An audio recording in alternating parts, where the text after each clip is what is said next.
Download aplikasi Tarbiyah Sunnah di handphone Anda. Tersedia di Google Play dan App Store. Bismillahirrahmanirrahim. Assalamualaikum warahmatullahi wabarakatuh.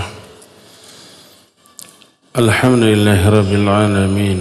Wa bihi nasta'in ala umuri dunya wad din. Wal aqibatu lil muttaqin. Wa la udwana illa على الظالمين وأشهد أن لا إله إلا الله الملك الحق المبين وأشهد أن محمدا عبده ورسوله صادق الوعد الأمين والصلاة والسلام على أشرف الأنبياء والمرسلين وعلى آله وأصحابه أجمعين ومن تبعهم بإحسان إلى يوم الدين وبعد. Hadirin jamaah Masjid Al-Ukhwah yang Allah muliakan, para pendengar Radio Tarbiyah Sunnah Bandung, juga radio-radio lain, para pemirsa beberapa stasiun TV serta para netizen di mana saja Anda berada. Alhamdulillah kembali kita berjumpa dalam kajian khusus para muslimah, tapi tidak terlarang bagi para ikhwan dalam tema benteng wanita muslimah. Kita sudah menjelaskan beberapa benteng, di antaranya adalah al-haya, rasa malu. Yang kedua ilmu. Nah, yang ketiga akhlak, termasuk salah satu di antara kajian akhlak adalah akhlak kepada sesama muslim.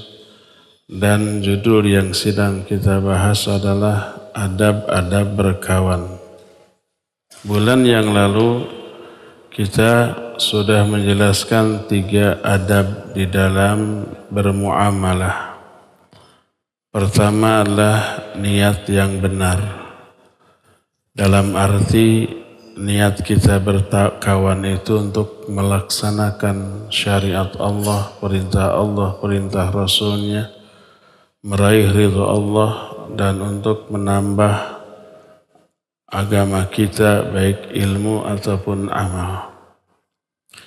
Kedua, mengambil kawan yang mukmin yang soleh dan menghindari kawan-kawan bergaul yang buruk. Dan yang ketiga, mencintai kawan atau ikhwan akhwat karena Allah Azza wa Jalla. 3 adab. Kita lanjutkan kepada adab yang keempat. Adab yang keempat dalam berkawan adalah ikhbarul akh bimahabbatihi fillah. Memberitahukan kepada orang yang kita cintai bahwa kita mencintainya karena Allah. Dan ini sunnah. Jangan gengsi, jangan malu, jangan merasa rendah untuk mengatakan aku mencintaimu karena Allah. Tapi ingat, ikhwan ke ikhwan, akhwat ke akhwat. Ikhwan jangan bilang ke semua akhwat. Setiap ketemu akhwat, aku cinta karena Allah. Aku cinta kepadamu karena Allah. Akhirnya karena Allahnya dibuang. I love you saja. Ikhli bedih. Aku cinta kepada kamu. Jangan. Karena apa? Karena akan menimbulkan fitnah.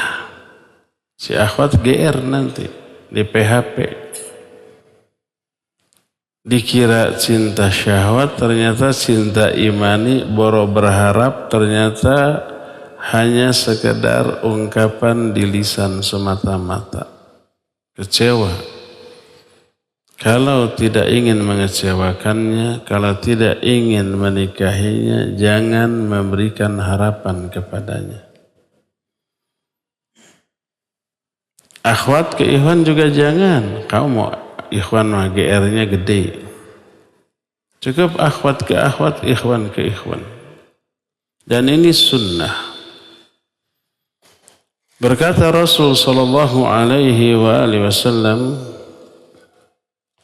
"Idza ahabba ahadukum akhahu falyu'limhu annahu yuhibbuh." Apabila salah seorang di antara kalian mencintai saudaranya karena Allah, beritahukan kepadanya bahwa dia mencintai. Hadis ini diriwayatkan Imam Ahmad, Abu Daud, Al-Hakim, Ibnu Hibban dengan sanad yang sahih sebagaimana diterangkan kesahihannya dalam kitab As-Sahih, Sahih Al-Jami' As-Shaghir. Apa maknanya? Yakni ikhbarul akh li akhihi bi annahu yuhibbuhu fillah fa inna hadha mimma yastajlibul mawaddah wa ya'malu ala ziyadatil ulfah wal ukhuwah. Memberitahukan rasa cinta kepada sesama muslim karena Allah termasuk perkara yang bisa menumbuhkan rasa kasih sayang yang lebih besar dan lebih mempererat persaudaraan. Bahkan bila perlu datang ke rumahnya sekedar untuk mengungkapkan rasa cinta. Nggak ada maksud lain kecuali hanya untuk itu. Sebagaimana sabda Nabi SAW yang juga diriwayatkan oleh Imam Ahmad dalam kitab Musnadnya dari Abu Dzar dengan sanad yang sahih. Nabi SAW bersabda, "Idza ahabba ahadukum sahibahu falyatihi fi manzilihi falyukhbirhu annahu yuhibbuhu lillah." Apabila salah seorang di antara kalian mencintai sahabatnya, datangi dia di rumahnya, beritahukan kepada dia bahwa dia mencintainya.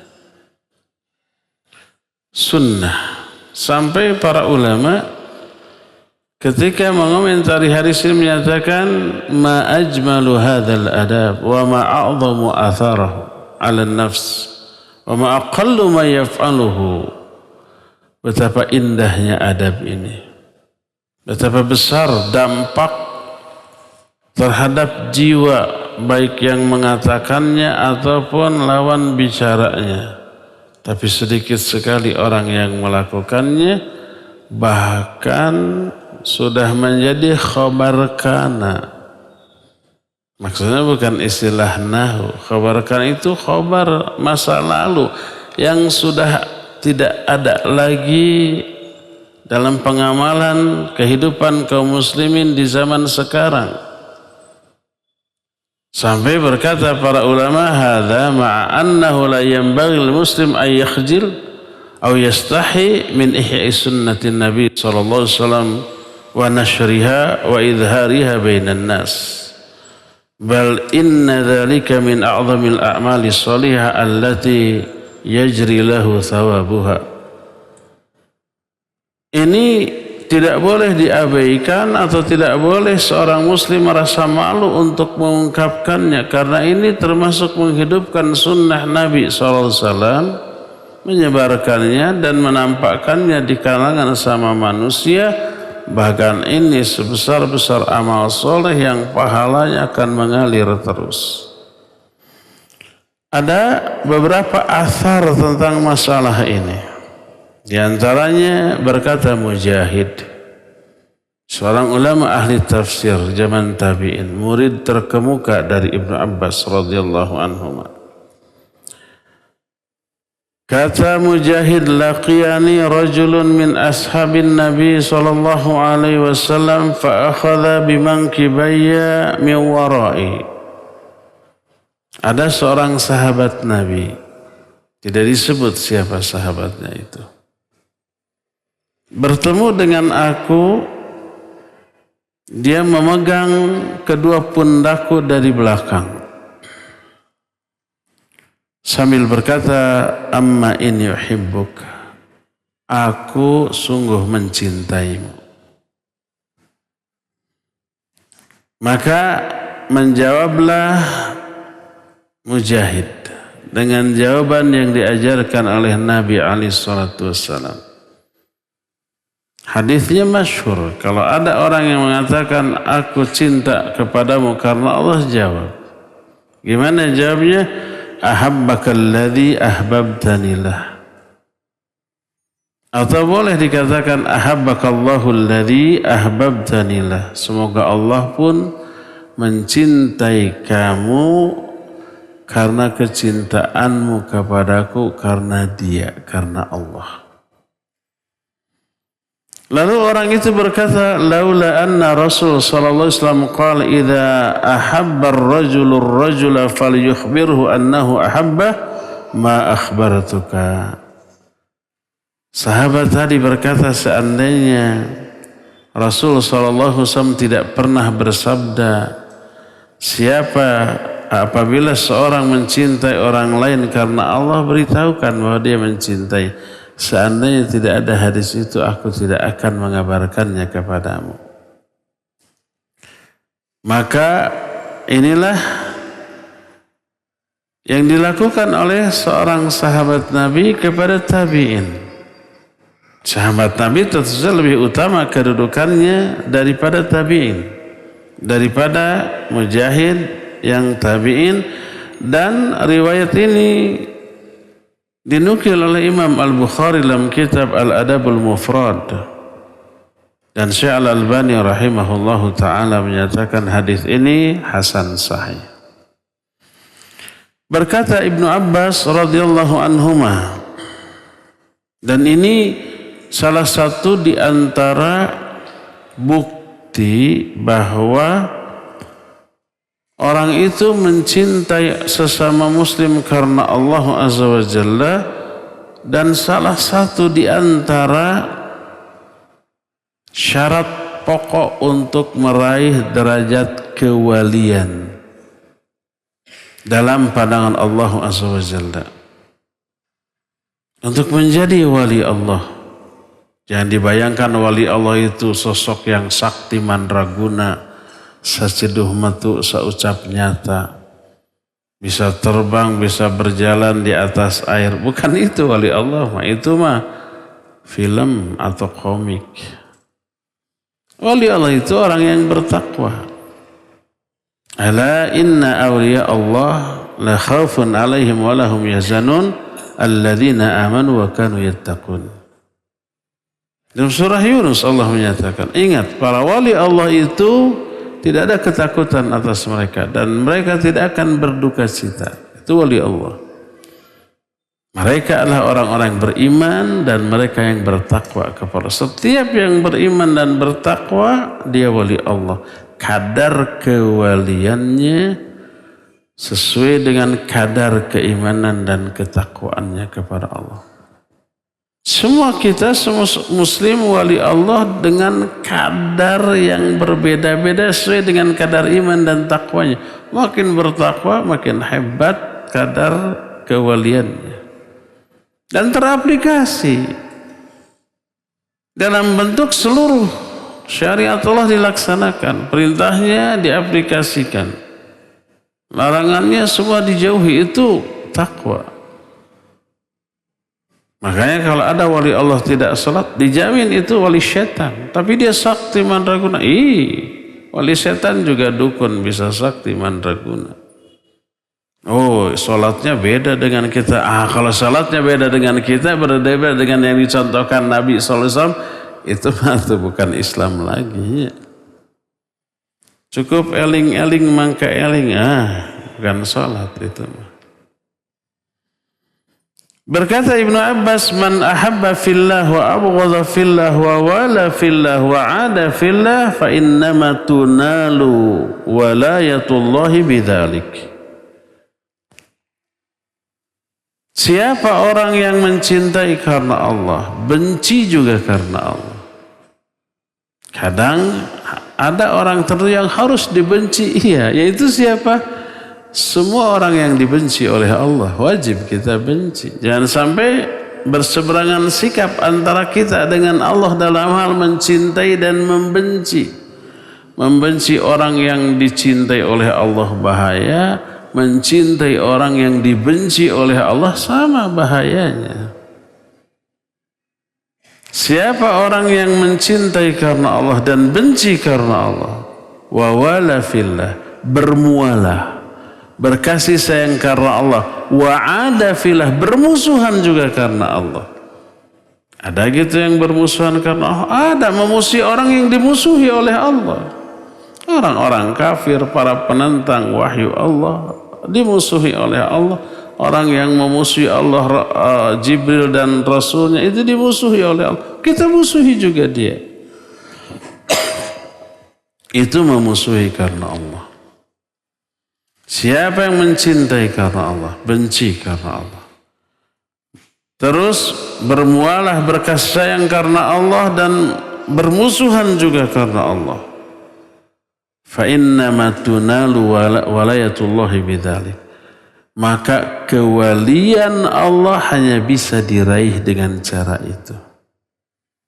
Untuk menjadi waliullah harus mencintai karena Allah, membenci karena Allah, berkasih sayang karena Allah, bermusuhan juga karena Allah. Dan ingat, dampak dari hal ini terhadap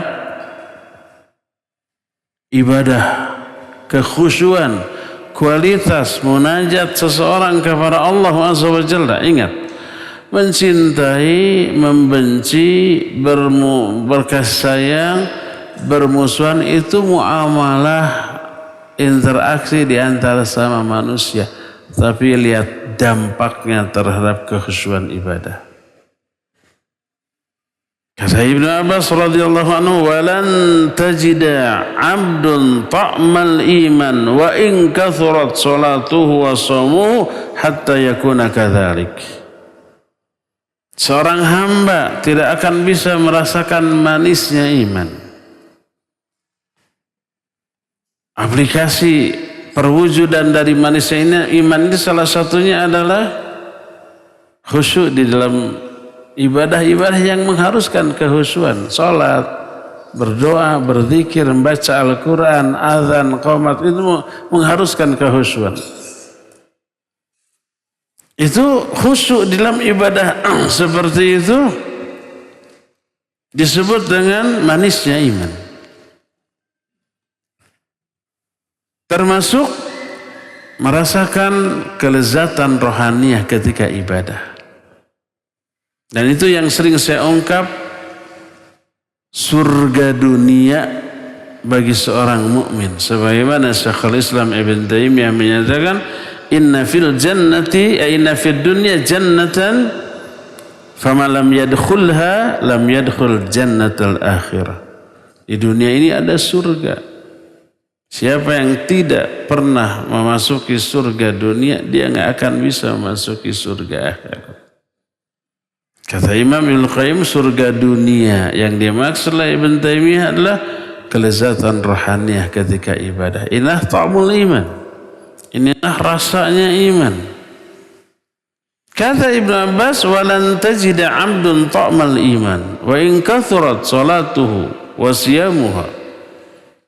Seorang hamba tidak akan merasakan lezatnya iman walaupun rajin salatnya, rajin saumnya, hatta yakuna kadzalik, sampai dia memiliki 4 karakter ketika bermuamalah dengan sesama manusia yang tadi disebutkan. Mencintai karena Allah, benci karena Allah, berkasih sayang karena Allah, bermusuhan pun karena Allah.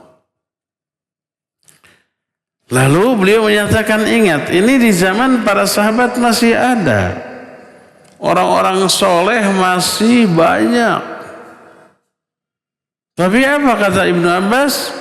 Waqad sara amatu muakhatin nas ala amri dunya wa dzalika la yujdi ala ahlihi syai'a. Sekarang persaudaraan, persahabatan di antara sama manusia sudah berubah demi kepentingan dunia. Karena itu tidak bermanfaat sedikit pun bagi mereka. Mau berkawan, bersahabat, apalagi bersaudara, kalau ada keuntungan duniawinya. Berkawan dengan yang lebih kaya, yang bisa memberikan pekerjaan, proyek atau menghasilkan uang. bersaudara dengan orang yang memiliki kekuasaan, pangkat dan jabatan, jelas keuntungan duniawinya, nggak peduli agamanya, nggak peduli imannya, akhlaknya, yang penting memberikan keuntungan dunia. Nah, kata Ibnu Abbas, sekarang perkawanan, persahabatan, persaudaraan sudah berubah demi keuntungan dunia. Itu di zaman Ibnu Abbas masih hidup. Bagaimana dengan keadaan sekarang? Rata-rata begitu. Nyaris tak ada cinta karena Allah, benci karena Allah. Rata-rata cinta seseorang karena kepentingan dunia, benci seseorang juga karena kepentingan dunia. Rata-rata begitu. Dan persaudaraan, persahabatan demi keuntungan dunia ini dijamin, dipastikan akan menjadi permusuhan. Mungkin masih di dunia, minimalnya nanti di akhirat. Al-akhillau yawma idzin ba'duhum li ba'din adu illal muttaqin. Kata Allah Azza wa Jalla dalam Al-Quran, seluruh persahabatan, persaudaraan, cinta kasih sayang akan berubah menjadi permusuhan. Baik di dunia atau hanya di akhirat, atau dua-duanya, dunia akhirat, kecuali orang-orang yang bertakwa. Orang bertakwa akan mendasarkan persaudaraan, persahabatannya atas landasan syariat karena Allah, bukan karena kepentingan dunia. Adapun karena kepentingan dunia, hubungan apapun, suami dengan istri, anak dengan ayah, kakak dengan adik, atau persahabatan, persaudaraan, karena kepentingan dunia berubah menjadi musuh. Kadang-kadang di dunia keneh menjadi musuh teh. Dua orang bersahabat lalu punya usaha bareng, ada masalah, berubah menjadi musuh. Ada yang begitu? Ada. Suami dengan istri, orang tua dengan anak, tapi dua-duanya matre umpamanya. Kakak dengan adik, dua-duanya matre. Tadinya berkasih sayang, ada masalah urusan dunia, kemudian bertengkar hebat, suami istri jadi cerai, kakak adik menjadi bermusuhan, berebut warisan, itu kan harta dunia. Persaudaraan dikorbankan demi untuk harta, berebut warisan. Ada yang begitu? Ada. Itu baru di dunia, belum di akhirat menjadi pertengkaran hebat. Orang tua dengan anak bertengkar, saling menyalahkan. Anaknya durhaka, orang tuanya soleh. Anaknya menuntut. Bertengkar dengan bapaknya, kenapa engkau tidak mendidik aku? Kata ayahnya, sudah saya didik tapi kamunya bandel. Kata anaknya, dah bandel teh turunan atau macam-macam. Semua akan menjadi permusuhan. Kecuali orang-orang yang bertakwa, maka ketakwaan ini menyebabkan mereka melandaskan seluruh hubungan, apapun itu hubungan, persaudaraan, kekerabatan, family gitu ya, atau persahabatan, atau pertemanan, bahkan permusuhan, didasarkan kepada ketakwaannya, didasarkan kepada syariat Allah Azza wa Jalla.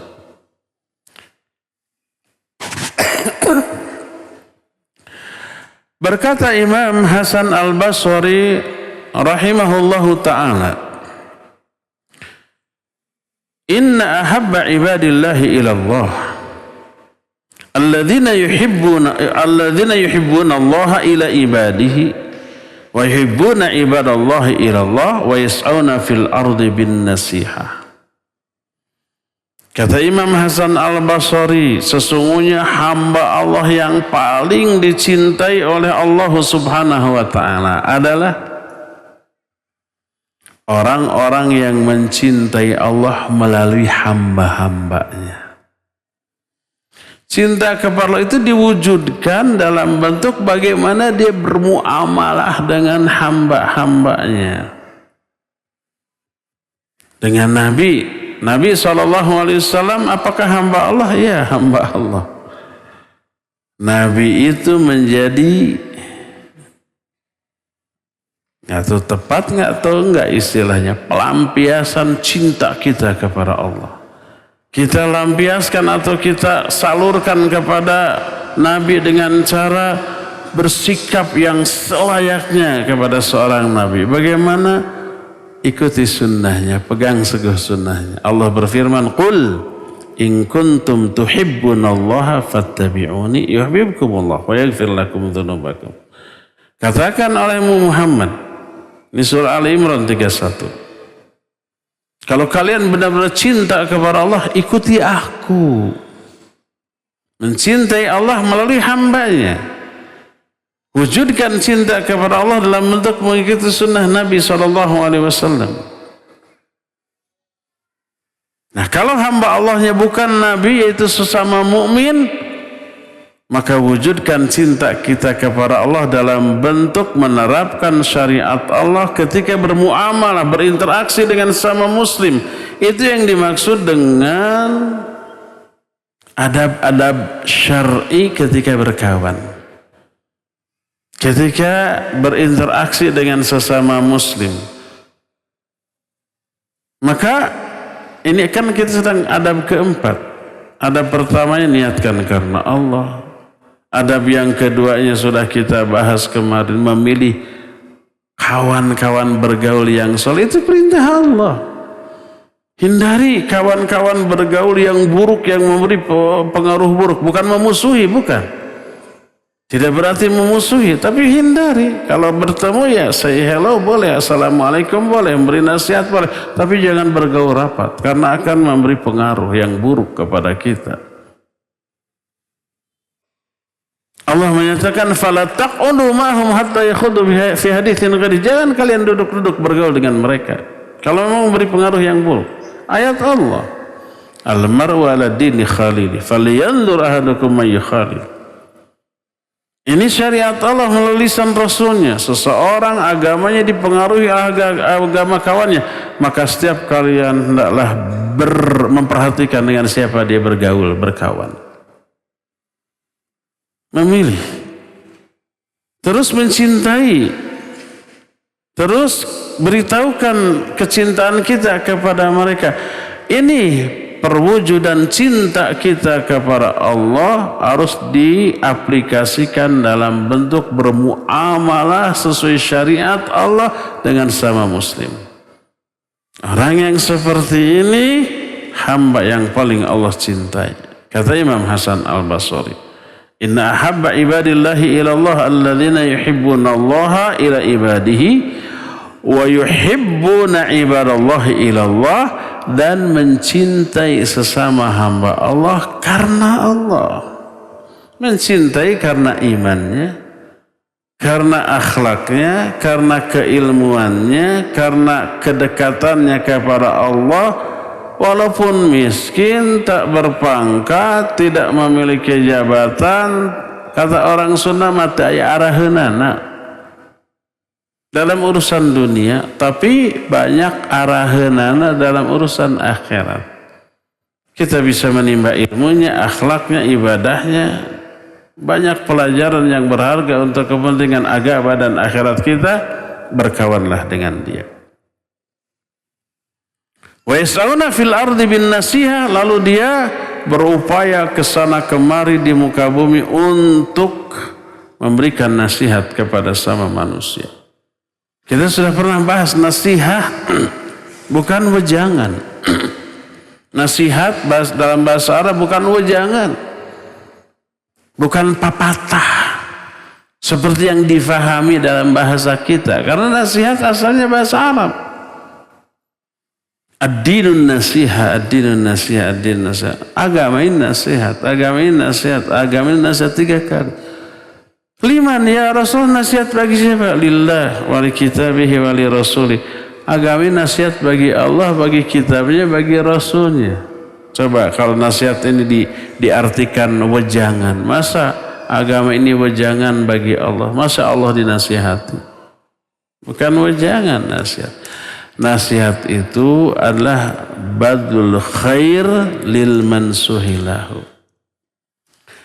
Nasihat itu mengorbankan apapun yang kita miliki untuk memberikan kebaikan kepada pihak yang kita nasihati. Itu Melakukan kebaikan dengan mengerahkan segenap pengorbanan kemampuan yang kita miliki untuk pihak lain, itu nasihat.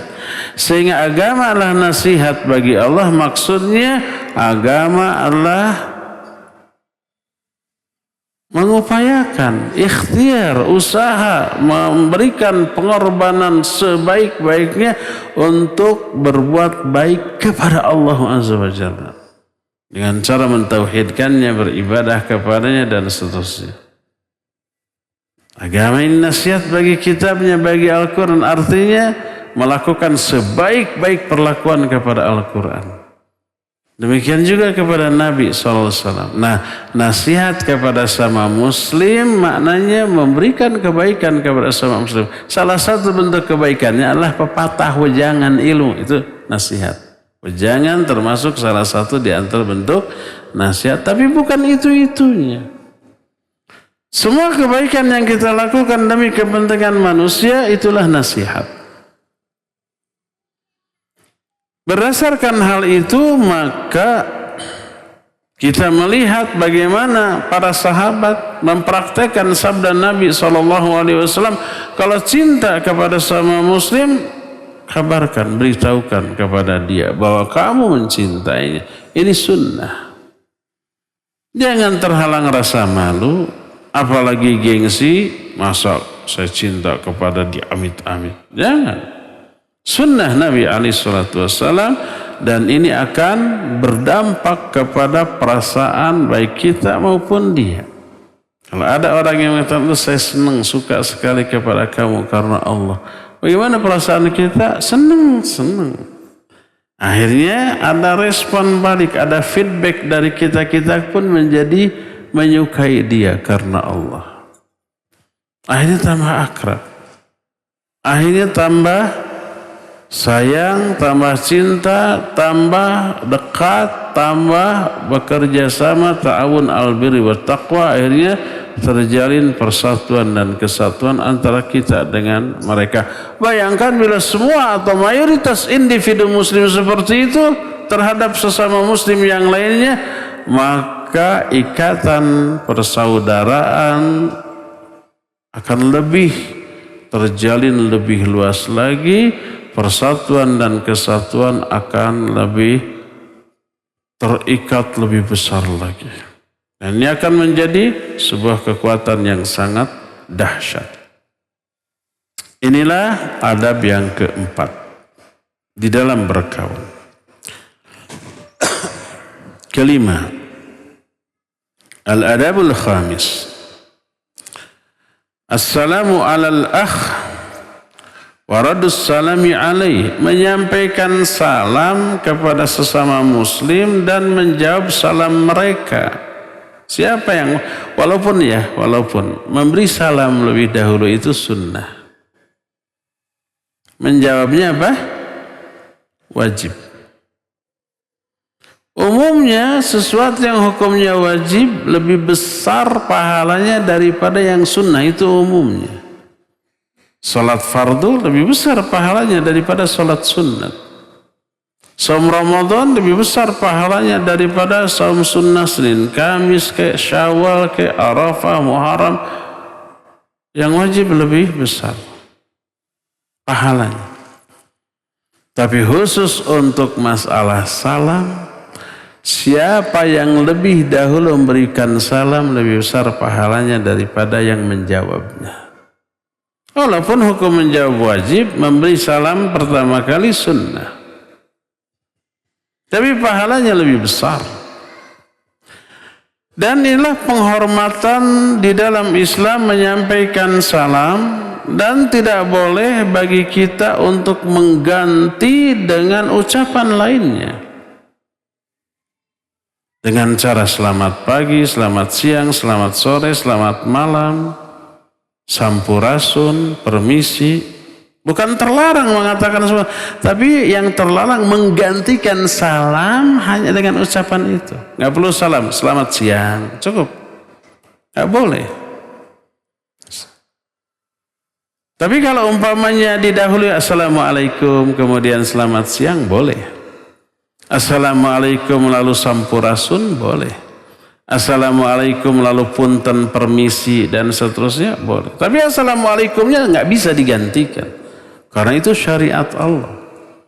Ucapan selamat siang, selamat malam, sampurasun budaya, hasil produk akal dan rasa manusia, produk manusia. Assalamualaikum itu syariat. Maka bagaimanapun produk Allah, produk syariat tidak bisa dibandingkan dengan produk hasil olah fikir, olah rasa manusia. Berdasarkan hal itulah maka berkata para ulama, la yajuzu istibdaluha bi tahiyatin ukhar, misal sabahul khair wa nahwi dzalik, illa idza bada'a bi tahiyatil islam awwalan thumma atba'aha bi tilka tahiyatil ukhra. Tidak boleh menggantikan assalamualaikum dengan kalimat penghormatan lain seperti sabahul khair, bahasa kitanya selamat pagi, good morning, atau seperti itu. Kalau dalam bahasa Sunda sampurasun. Ya boleh menggantikan assalamualaikum kecuali apabila diawali oleh penghormatan Islam lalu diikuti oleh kalimat lain, nggak apa-apa. Assalamualaikum lalu sampurasun, assalamualaikum lalu selamat pagi. Itu nggak masalah. Tapi murni mengganti dengan kalimat lain maka ini tidak boleh. Berkata Nabi SAW, haqqul muslimi ala muslim sittun. Hak seorang muslim atas muslim lainnya ada 5. Kalau hak seorang muslim atas muslim yang lain, maknanya muslim lain berkewajiban kepada yang muslim lainnya lagi untuk menunaikan 5 perkara ini. Saya punya hak atas antum, berarti hak saya kepada antum adalah kewajiban antum kepada saya. Dan sebaliknya. Orang lain punya hak atas kita, hak orang lain atas kita adalah kewajiban kita kepada orang lain. Ada 6 sittun dalam hadis ini. Hadis ini sahih riwayat Imam Bukhari dan Muslim dari Abu Hurairah radhiyallahu anhu. Qila ma hunna ya Rasulullah. Ada yang bertanya, apakah ke-6 hak sesama muslim itu ya Rasulullah? Beliau bersabda, idza laqitahu fasallim alaihi. Wa idza da'aka fa'ajibhu wa idza stansahaka fansah lahu wa idza 'atasha fahamidallah fashammithu wa idza marida fa'udhu wa idza mata fa'atbi'hu. Pertama, kalau kamu berjumpa dengan dia sampaikan salam, assalamualaikum. Kalau selamat pagi dosa enggak dosa, tapi enggak ada nilai pahala. Tapi gengsi, kalau gengsi dengan ucapan assalamualaikum perlu dipertanyakan tuh keislamannya. Masa malu untuk menampakkan keislamannya sendiri? Sehina apa sih Islamnya dalam pandangan dia? Wajib kita bangga dengan keislaman kita, bangga dengan syiar Islam, apapun bentuknya, pakaian, ucapan, termasuk perilaku. Jangan segan mengatakan alhamdulillah di muka umum, Allahu akbar, la haula wala quwata illa billah, insyaallah. Orang kafir juga banyak yang mengatakan itunya. Kita sering ketipu penampilan seperti orang kafir, tapi assalamualaikum Pak Haji, damang abdi ma alhamdulillah, insyaallah lah besok ketemu lagi. Allahu akbar, abdi ma melihat itu ada kejadian. Itu dikira terus. Berjaya ngajeblak salib di nadadana.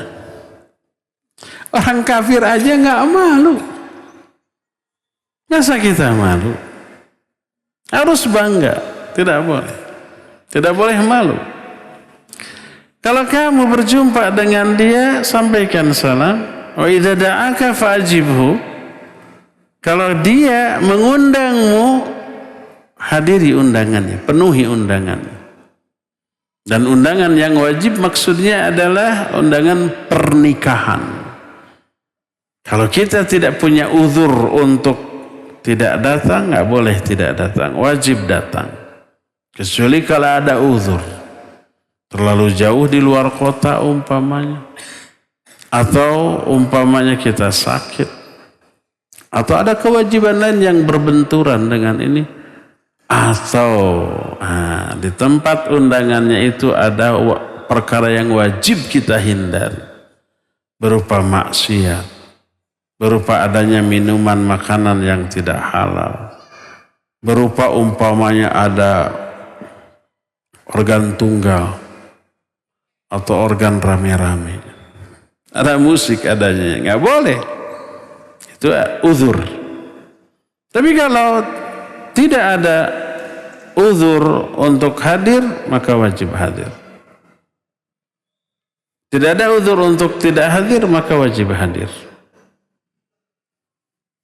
Itu khusus untuk undangan pernikahan. Adapun selain pernikahan, tidak wajib hadir. Saya mau makan-makan, saya undang, enggak wajib hadir. Ya.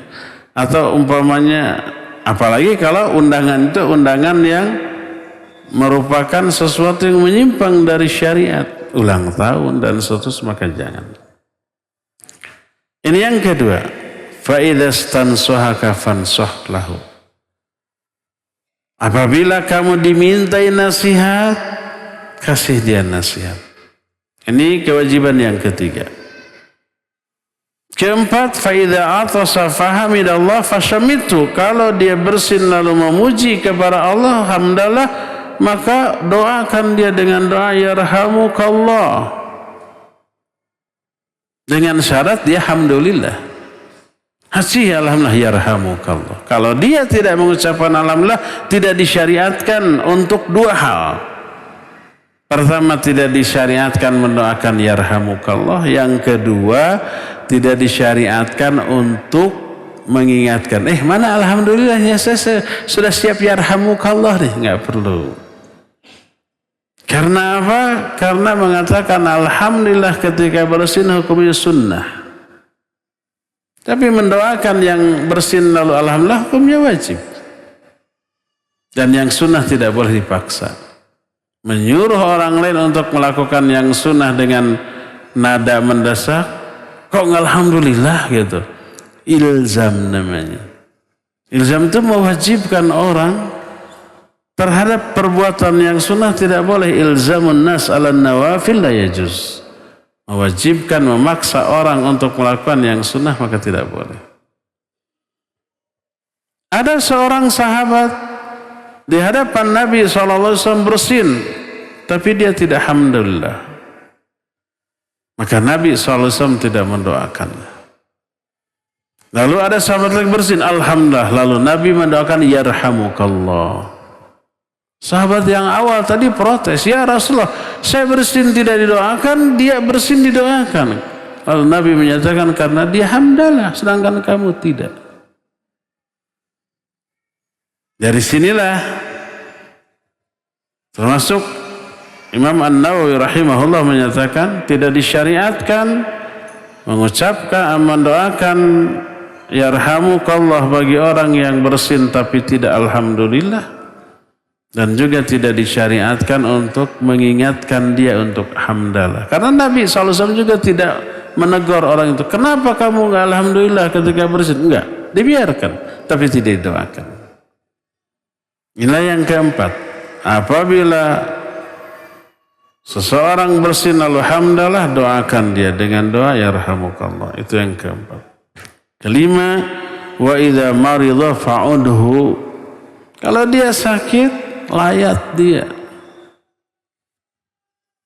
Itu kewajiban dia. Dan kelak di akhirat, orang yang tidak melayat hamba, sesama hamba yang sakit, ditegur oleh Allah.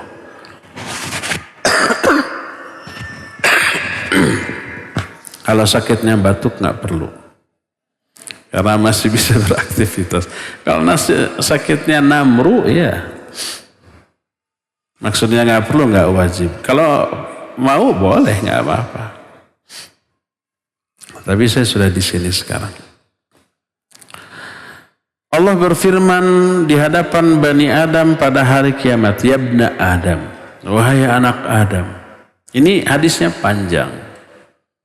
Tapi saya akan ambil satu kalimat yang ada kaitannya dengan kajian kita sekarang. Kata Allah, ya ibna Adam, kuntu maridha falam ta'udani. Wahai anak Adam, dulu waktu kalian hidup di dunia aku sakit, tapi kalian tidak melayat aku. Lalu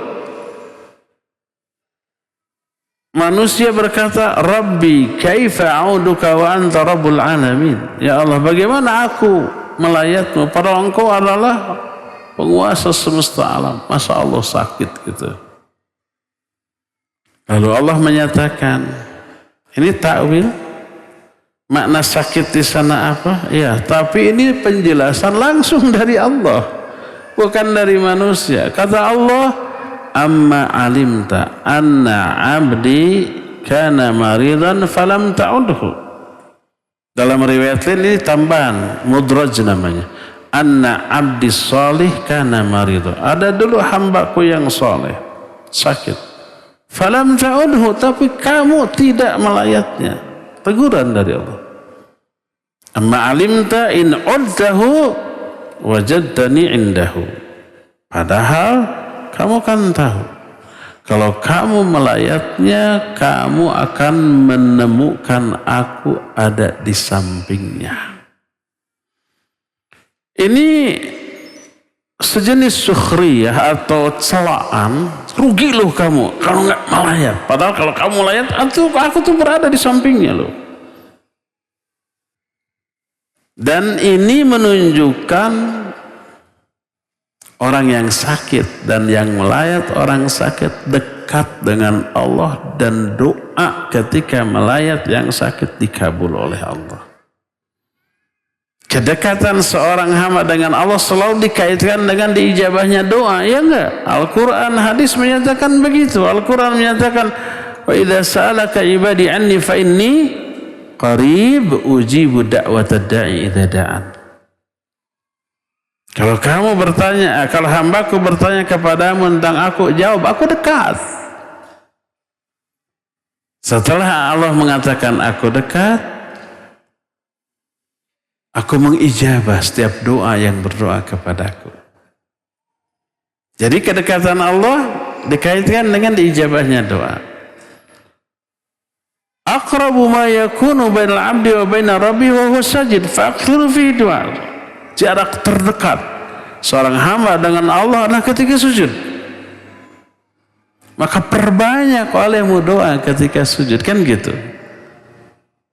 Jadi kedekatan seorang hamba dengan Allah selalu terkait dengan dikabulkannya doa.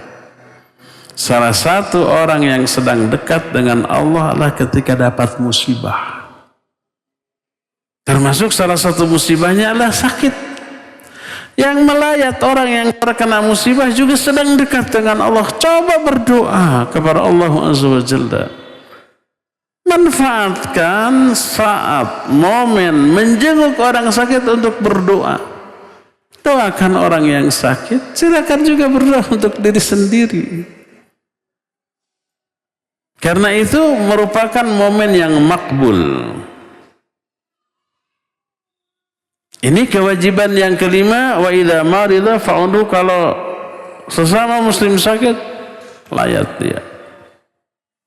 Dan yang keenam, wa idza mata fattabi'hu, kalau dia mati iringi dia. Mengiringi jenazahnya. Kalau mampu silakan ikut terlibat dalam hal memandikan, mengkafani,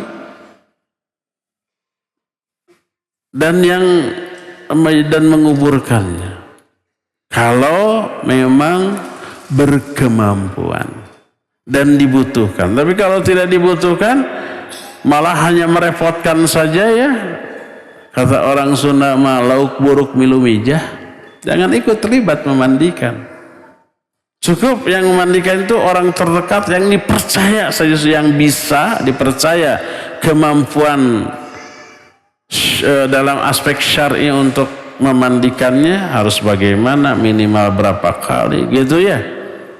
Cukup orang-orang terdekat dan amanah. Ada aib yang dia lihat dari tubuh mayat yang dimandikan, wajib dia tutup, dirahasiakan, nggak boleh disebarkan. Nah, kalau kita termasuk orang seperti itu, libatkan, pahalanya besar.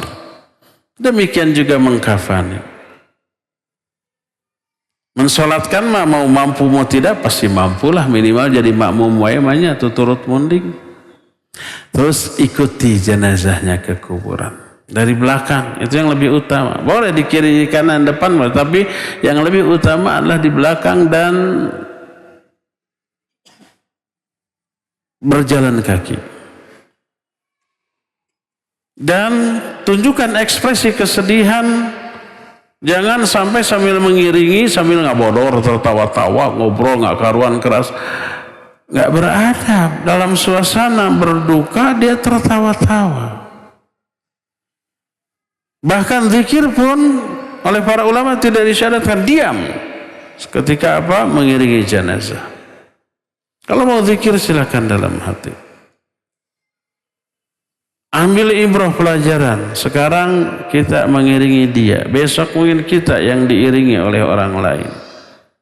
Sekarang kita menguburkan dia, besok lusa mungkin kita giliran dikuburkan.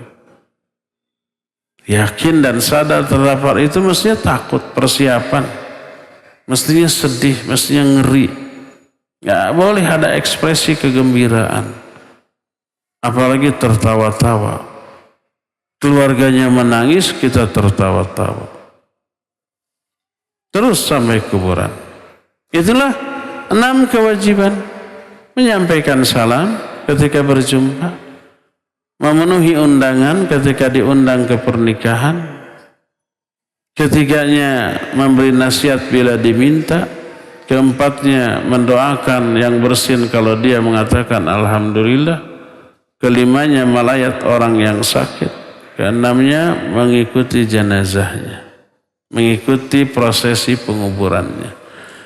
Kalau kita terlibat sampai menyolatkan, kita punya pahala 1 qirat. Kalau sampai menguburkan, kita 2 qirat. Dan batasan ikut menguburkan minimal kita meraup 3 raupan tanah, kemudian kita lemparkan ke dalam lubang lahat. 1, 2, 3. Ikut menguburkan. Dan ini sunnah yang banyak diabaikan oleh manusia. Ikut saja, nggak mau kotor dia, apalagi masuk ke dalamnya. Ya, lihat aja. Padahal sunnahnya ikut menaburkan tanah minimal 3 raupan. Baru dapat 2 qirat, dan 1 qiratnya sebesar gunung Uhud. Bayangkan itu diletakkan di timbangan amal kita pada hari kiamat, memberikan pengaruh kepada bobot pahala kebaikan. Ini yang membuat para wanita iri kepada para laki-laki, karena ini tidak disyariatkan kepada para wanita. Berkata Asma binti Yazid, innar rijala fuddilu bi salatil jum'ah wa syuhudil janazah wal jihad fi sabilillah. Ya Rasulullah, kaum laki-laki diberi keutamaan salat Jumat, mengurus jenazah, menguburkan jenazah, dan jihad di jalan Allah. Kami tidak. Itu bikin iri, tapi iri di dalam urusan akhirat. Iya, ingin memperoleh keutamaan yang sama.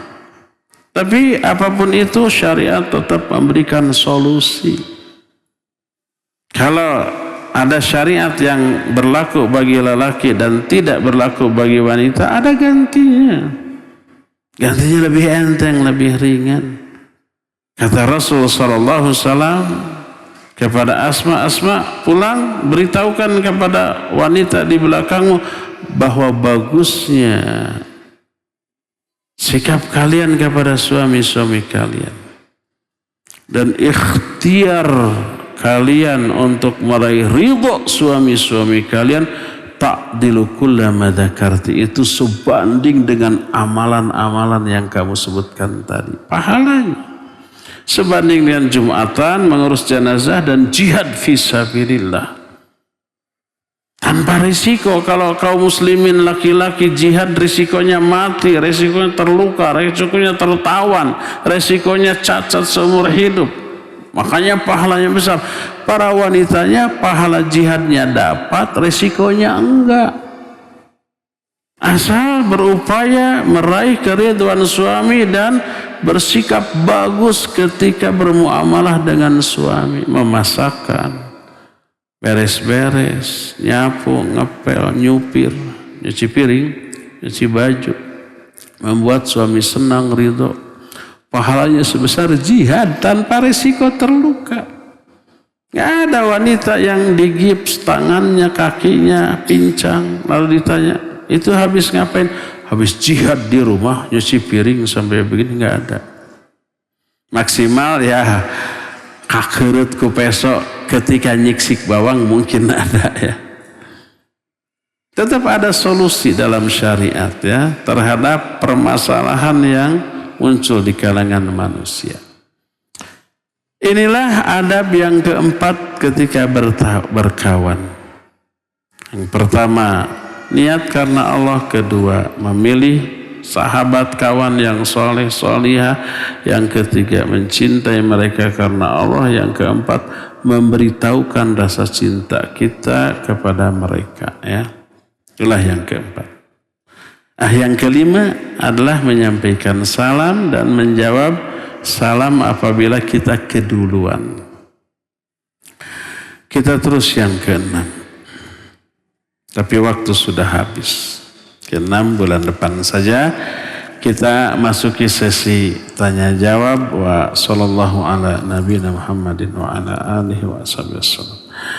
Mohon sudah ditutup pertanyaan karena ini sudah terlalu banyak, belum tentu cukup waktunya.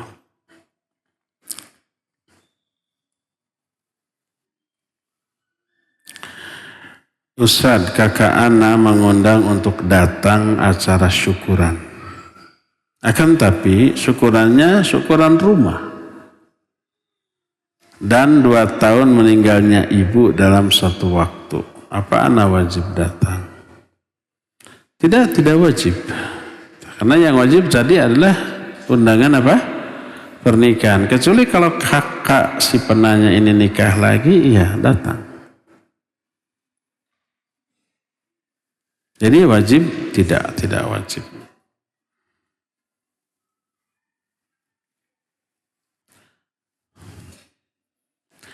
Apakah ketika jawab salam atau menjawab yarhamukumullah harus terdengar oleh orang tersebut?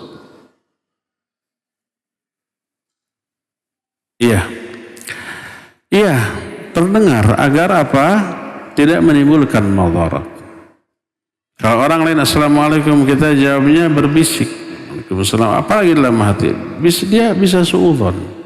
Kalau salam saya nggak dijawab. Di samping itu kurang adab. Pasti dia tersinggung ya. Maka menghindarkan madarat harus lebih didahulukan. Ucapkan dengan ucapan yang terdengar. Apakah yarhamukallah terdengar? Iya, terdengar oleh orang yang didoakan. Karena nanti dia ada kewajiban lagi mendoakan dengan doa apa? Yahdikumullah. Kalau kita tidak yarhamukallah, dia nunggu mana yarhamukallahnya. Siap-siap yahdikumullah tuh. Padahal kita mengucapkan tapi tidak terdengar. Pertama mungkin dia suudzon, bisa suudzon kepada kita. Kok saya nggak didoakan alhamdulillah. Padahal saya sudah siap yarhamukallah. Akhirnya sudah nggak yahdikumullah lagi.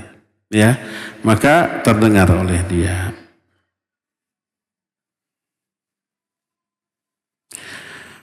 Bagaimana adab terhadap pengemudi di jalan yang merugikan atau menyebalkan membuat kita kesal?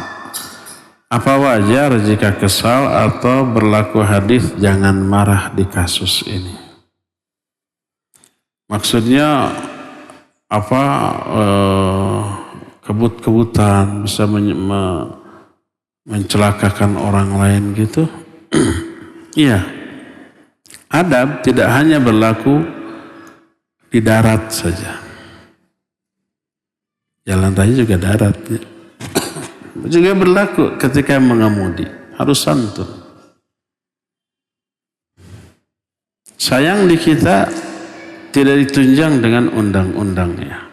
Kalau di negeri kafir sudah ditunjang. Sehingga ditaati dan terkesan santun beradab. Kalau di kita ya lagi macet, kita di jalur kanan mau pindah ke jalur kiri, pakai lampu sen, mudah apa gampang? Susah apa gampang? Susah. Nggak dikasih jalan ya sama orang, dipepet tuh. Sudah ada space juga kita mau gitu kan? Susah, pindah jalur aja susah. Coba di negeri kafir, kita mau pindah jalur cukup masang lampu sen, yang di kiri itu langsung ngasih jalan, dia ngerem dikit ngasih waktu tuh, gampang. Santun ya, iya kesannya begitu, tapi itulah aturan. Kalau umpah kita sudah ngasih sen, dia nggak ngasih nggak ngasih belok, bisa dimarahi dan bisa dilaporkan ke polisi. Jadi ada aturannya. Kalau ada orang yang mobil lain mau pindah jalur, wajib bagi kita untuk memberi jalan. Begitu. Kalau umpamanya ini lampu merah nih, tapi di dekat lampu merah ada jalan mau belok ke kiri, baik masuk ataupun keluar. Maka pas lampu merah kita dilarang berhenti tepat di mulut jalan itu, nggak boleh. Itu untuk orang yang mau keluar atau masuk. Kalau kita tetap di sana ditilang. Tilangnya bukan ada polisi dicatat, langsung kamera cepret, langsung ada tagihan. Nggak bisa mengelak, nih buktinya ada. Makanya disiplin di sana. Membuat kita adem, gampang dalam keadaan macet, mau belok kiri, belok kanan, mau pindah jalur, gampang. Karena semua orang santun di sana. Di kita susah ya enggak? Nah, termasuk apabila ugal-ugalan, melanggar aturan, itu jepret kamera, udah kena denda. Di kita nggak ada aturan itu. Sehingga ada orang ugal-ugalan, hanya bikin kesel. Apakah kita layak marah? Ya boleh marah. Marah tidak dilarang. Yang harus diperhatikan bagaimana cara melampiaskan kemarahan. Itu yang diatur oleh syariat. Nah, apa yang harus kita lakukan ketika kita marah melihat orang yang ugal-ugalan? Ya pertama, jangan sampai tersulut emosi sehingga kita pun nyusul dia ugal-ugalan lagi gitu ya, akhirnya kecelakaan. Jangan. Sudah kita ta'awud, a'udzubillahi minasyaitonir. Itu setan yang bungklekan. Oleh setan yang tidak bungklekan dijadikan alat untuk memancing emosi kita. Udah ta'awud, a'udzubillahi minasyaitonir. Ya, itu saja paling ya. Boleh nggak kita doakan keburukan? Lebih baik doakan kebaikan, walaupun boleh mendoakan keburukan. Karena apa? Dia zalim. Orang yang dizalimi boleh untuk mendoakan keburukan bagi pelaku kezaliman. Boleh, bukan wajib, bukan lebih baik, tapi boleh. Dan doanya mustajab, ya. Doanya mustajab.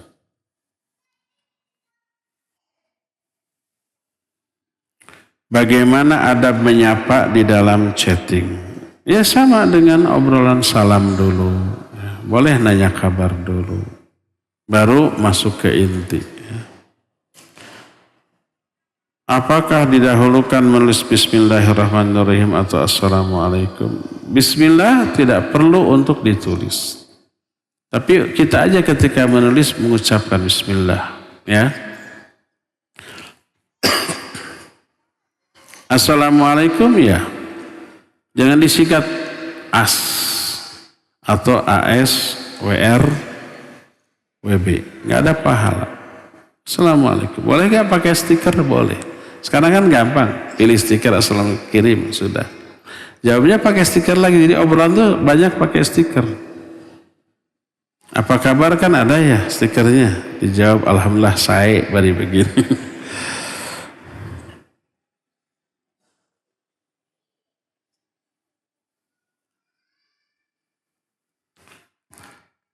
Ustadz, kemarin di Pusdai, Ustadz bilang orang lain tidak bisa menanggung dosa orang lain. Nah, kalau ada anak gadis belum berhijab, katanya ayahnya akan diazab, benarkah? Iya, tergantung ketang ya. Diazab karena kesalahan si ayah. Tidak mendidik putrinya untuk menutup aurat. Dan itu tanggung jawab dia. Jadi dia diazab atas dosanya. Kalau umpama dididik, niscaya anaknya tidak akan mengumbar aurat seperti itu. Karena itulah maka diazabnya itu karena dia melakukan kesalahan. Dia berupa tidak melakukan kewajiban kepada putrinya untuk menutup aurat. Tidak memberikan arahan, didikan, dan bimbingan.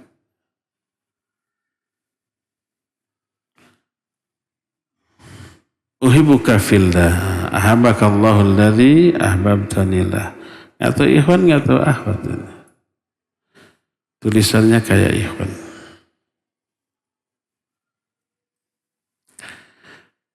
Apabila kita membenci saudari muslimah karena sikapnya yang kurang adab dan menyakiti hati, saya pun memblokir semua akses sosmednya dan komunikasi agar tidak punya hubungan apapun dengan fulanah. Apa dengan sikap seperti ini saya berdosa?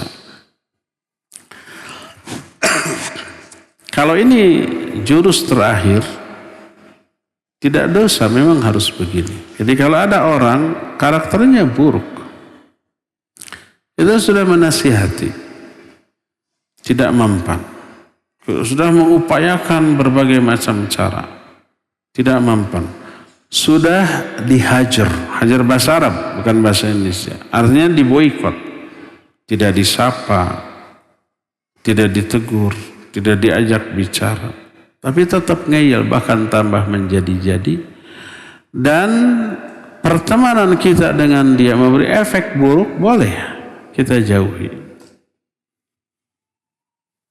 Dalam rangka apa? Menghindari keburukan. Termasuk memblokir seluruh akses komunikasi dengan dia. Nomornya diblokir, Instagramnya, Facebooknya, semua media sosialnya. Tapi kalau berjumpa ya bisa biasa say hey, salam, say hello gitu. Dan hello, assalamualaikum. Udah seperlunya. Karena lebih dari 1 menit berbicara pasti nyelekit nanti. Pas sudah ada kalimat-kalimat, afan anak terburu-buru, sudah hindari. Tidak berarti memusuhi, ya. Boleh, tidak dosa.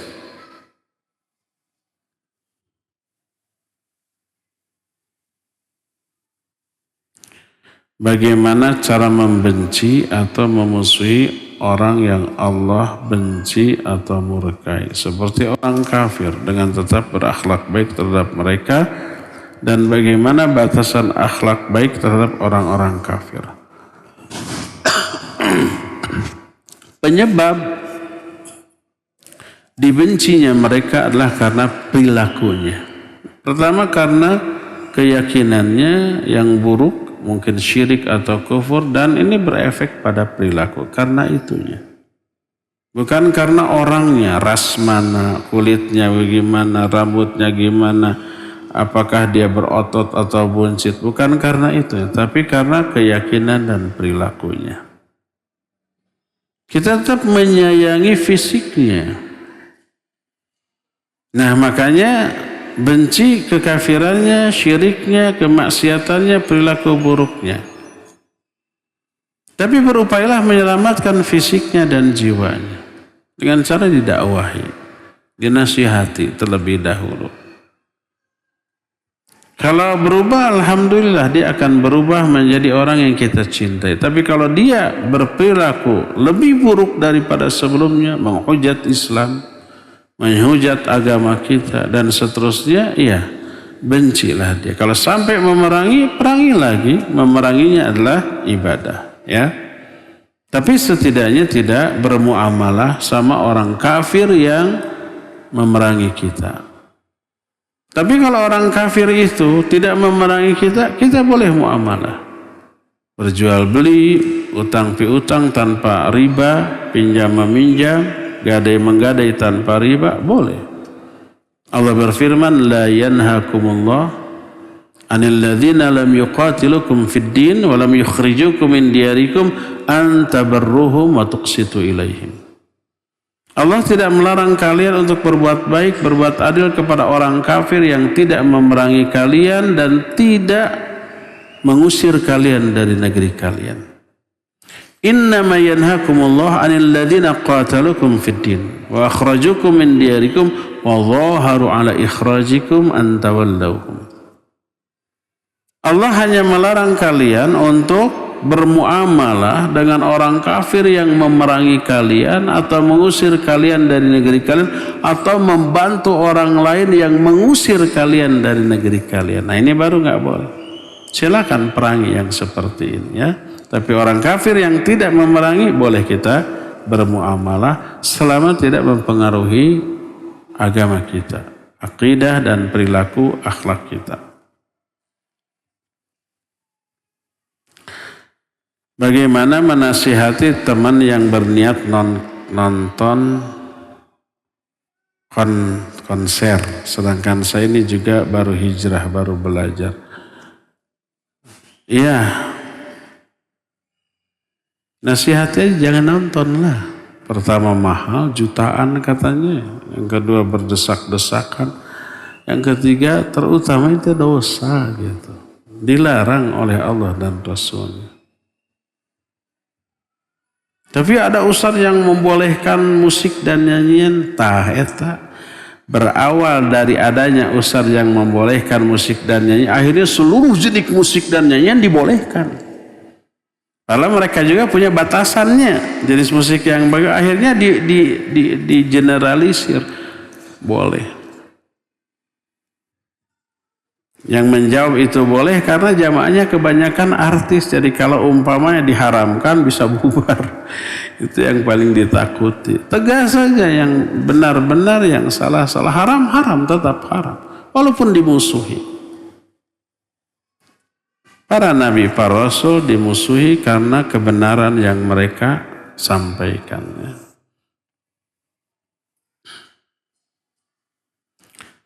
Bagaimana kalau kakak ana yang beda agama, apakah ana harus menjauh karena takut ana terjerumus kelak di akhirat ke neraka? Dakwahi. Kalau umpamanya tidak mempengaruhi agama kita, nggak perlu menjauh apalagi memusuhi. Tetap bermuamalah, tunjukkan akhlak yang mulia. Semoga kemuliaan akhlak kita kepada dia menjadi dakwah. Dia tertarik, kemudian mau masuk Islam karena kemuliaan akhlak. Jadi betapa banyak orang yang tidak tersentuh oleh ayat dan hadis, tapi terenyuh oleh kemuliaan akhlak. Lalu tertarik masuk Islam karenanya. Ya, tidak harus dimusuhi, dibenci, kecuali kalau dia berupaya mendakwahi kita, mengajak kita untuk memeluk agamanya, baru hindari. Dia berupaya menanamkan keraguan-raguan terhadap diri kita tentang agama kita, baru jauhi. Ya, selama tidak begitu, tetaplah bermuamalah secara baik. Kalau kita hidup bertetangga tapi jarang gaul untuk menghindari ghibah yang suka terselip-selip tapi akhirnya dicap sebagai orang sombong. Jangankan tetangga, sesama yang ngaji aja selalu ada sulap-selip ghibahnya, ya. Kalau gitu kita harus menyendiri? Enggak. Tetap kita memfilter ucapan. Mengingatkan orang yang nyelip-nyelipkan ghibah untuk dihindarkan. Tetap. al-mu'minu alladhi yukhalitun nas wa yasbiru ala adahum khairun minal mu'min alladhi la yukhalitun nas wa lam yasbir ala adahum. Seorang mukmin yang bergaul dengan manusia dan sabar terhadap godaan, gangguan atau kejahatan mereka lebih baik daripada mukmin yang tidak bergaul dengan sama manusia dan tidak sabar terhadap gangguan mereka. Tetaplah bermuamalah, tetap menjaga diri dari keburukan yang ada di sekitar kita, tetap mengingatkan orang lain dari keburukan untuk tidak berlanjut dengan keburukan itu.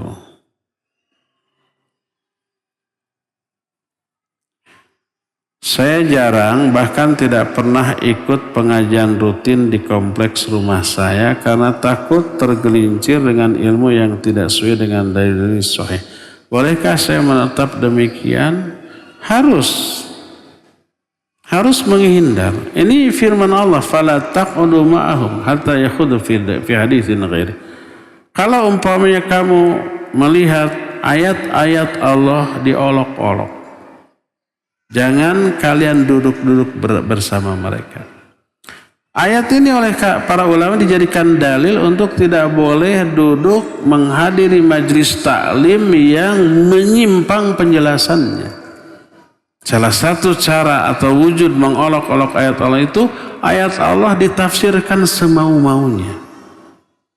Tidak berdasarkan alat yang memang dikhususkan untuk membedahnya, yaitu ilmu alat, ilmu tafsir, ulum syar'iyah. Dia membedahnya dengan ra'yu, dengan akal, dengan perasaan, atau meninjau ayat dari sisi disiplin ilmu yang dia kuasai. Ayat ini ditinjau dari sisi kedokteran karena dia dokter. Ayat ini ditinjau dari sisi ilmu sosiologi karena dia memang ahli dalam ilmu sosiologi.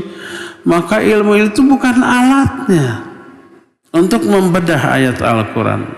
Walaupun ayat itu tentang masalah sosial, nggak boleh ditinjau dari ilmu sosiologi. Walaupun ayat itu berbicara tentang umpamanya masalah psikis jiwa, nggak boleh ditinjau dengan ilmu psikologi, enggak, tetap oleh ilmu tafsir, oleh ahlinya.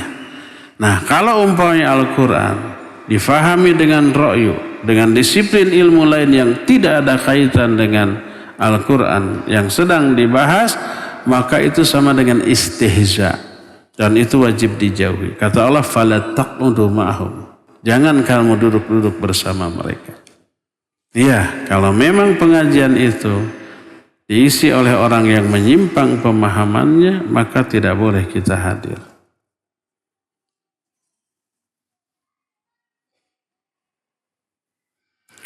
Bagaimana wanita muslimah melakukan safar dengan alasan pekerjaan?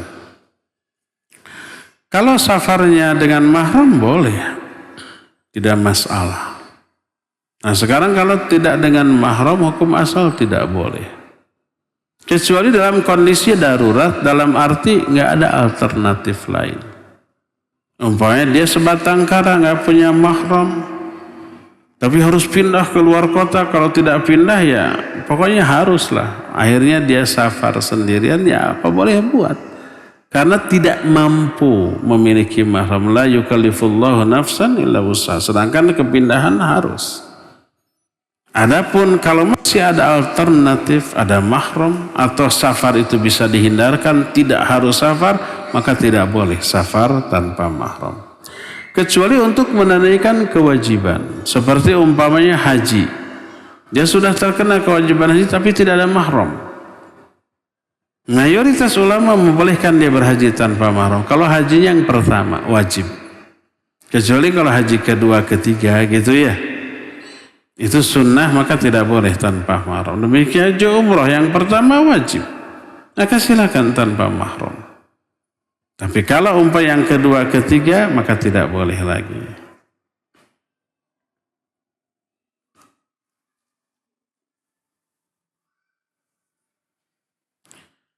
Boleh apa tidak kita mengambil ilmu dari si fulanah? Jangan si fulan. Tapi bukan orang Indonesia. Tinggalnya kalau nggak salah di UK ya, di Inggris. Tapi turunan Arab. Banyak videonya. Menganggap ini lurus, padahal bengkok. Ya saya sebut namanya, tapi jangan ya.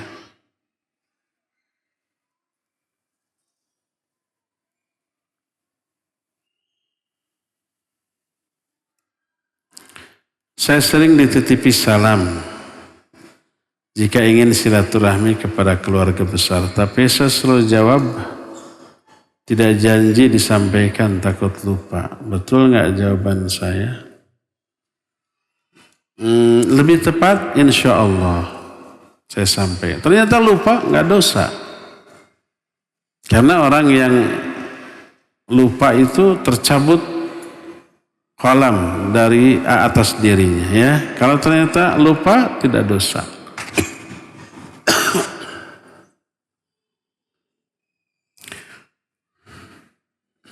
Wajibkah menjawab salam di media sosial? Wajib. Assalamualaikum wajib, waalaikumsalam dengan minimal dengan lisan. Begitu, waalaikumsalam. Walaupun tidak kita tulis, tapi lebih utama kita tulis agar dia tidak suudzon. Salam saya nggak dijawab. Apa saya dianggap kafir apa? Kan gitu nanti. Lebih baik itu. Walaupun tidak wajib ditulis, tapi minimal dijawab waalaikumsalam. Ya.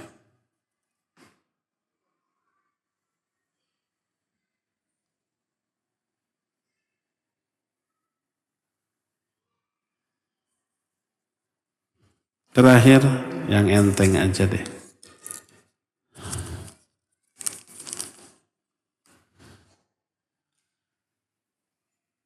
Udah.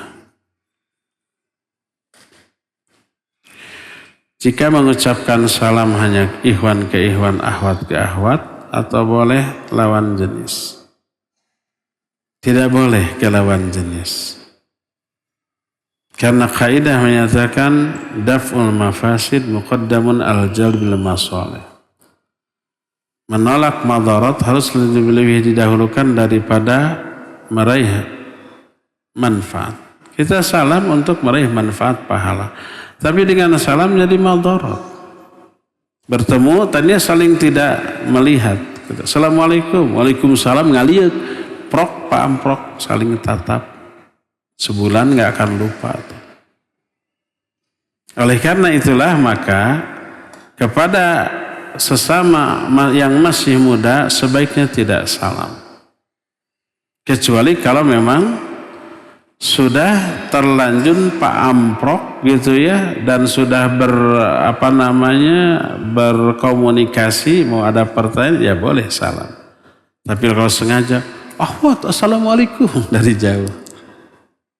Yang tadinya tidak melihat menjadi melihat. Kalau dikhawatirkan timbulnya mafsadah berupa fitnah akibat tatapan, maka sebaiknya tidak menyampaikan salam.